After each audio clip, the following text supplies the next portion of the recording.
Hey everyone, Erik here, and welcome to the return of the Series 1 Marathon. This time we're looking at the long game, in which something's gone wrong in the year 200,000 on Satellite 5, and it's up to the Doctor, Rose, and some guy Rose brought along to find out what it is. Let's get started.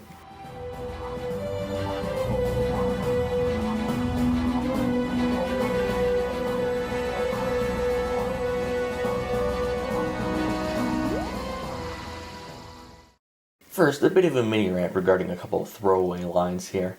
Does Rose just call every guy she meets / travels with her boyfriend?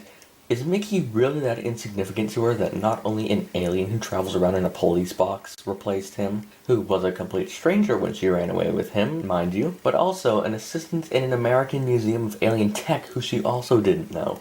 There we go, perfect segue into Adam's portion. Can I just say that Adam's a bit dumb? Because he is. He was put into this unfamiliar environment with these forehead news rituals, strange money that he has no idea how to use, and he just decides to go off on his own because teenage independence? I don't bloody know. Maybe it's just me, but I'd want to go back and join the Doctor once I was told I'd have to get a forehead opening to use the computers on Satellite 5. Speaking of Satellite 5, it seems so strange that the people of Satellite 5 are so willing to accept any piece of information without question. Seriously, you're not going to question or rethink that you just said the face of Bo announced he's pregnant. I mean, even if he was female, where and how would a baby exit a body consisting of just a head? But I suppose I shouldn't be too surprised, because in the present day there are quite a few people who don't really question anything. So, speaking of the people of Satellite 5, thus speaking of the editor, he's somewhat like the Master in a sense to me. He has a sort of commanding / all-knowing presence to him that would be all the better if it went from being essentially a slave of the Jagrafest. I think I might have actually preferred him to be the Master because it'd mean that we wouldn't have to look at the Jagrafest, and we just might avoid having the John Sin Master as a result. Speaking of the Jagrafest, that thing looks absolutely stupid. It's the same problem I had with the nesting consciousness in Rose. It could have been so many things. It could have had so many different designs, but they went with an upside-down shiny turd with a mouth.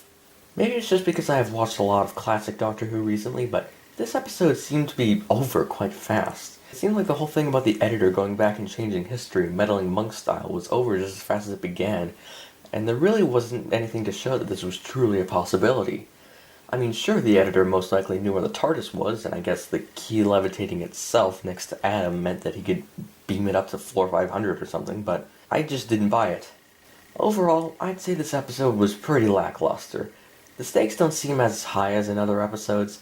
Adam didn't have much of a purpose being in it, and the bloody Jaggerfest was just ugly. Overall, I can't really recommend the long game unless you just really want more of the Ninth Doctor, in which case, Anyway, next time, changing the course of Rose's family history, Time Reapers, and the one quote every good Ninth Doctor cosplayer must utter at some point, it's the one and only Father's Day.